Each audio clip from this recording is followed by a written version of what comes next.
Ready? 1 2 3. ഈ ആയത്ത് ശ്രദ്ധിച്ചു. സൂറത്തുൽ മാഇദയിലെ 67ാമത്തെ ആയത്തിന് മുന്നിൽ ഒരു കഥ ഉണ്ട്. ഇസ്ലാമിന് ശത്രുക്കൾ ഏറി വരുന്നൊരു കാലം. നിബിധങ്ങൾക്കെതിരെ ഒരുപാട് വധഭീഷണികളൊക്കെ ഉണ്ട്.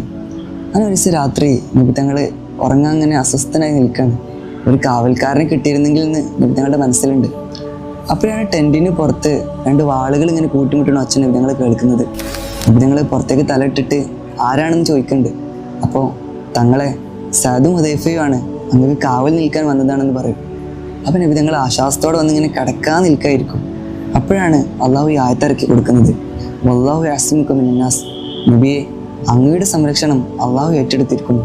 അപ്പോൾ നബി സല്ലല്ലാഹു അലൈഹി വസല്ലം തങ്ങൾ പുറത്തു വന്ന് അവരോട് പറയും, ഇനി നിങ്ങൾ പോയിക്കോളി, എൻ്റെ സംരക്ഷണം അള്ളാഹു ഏറ്റെടുത്തിട്ടുണ്ട്.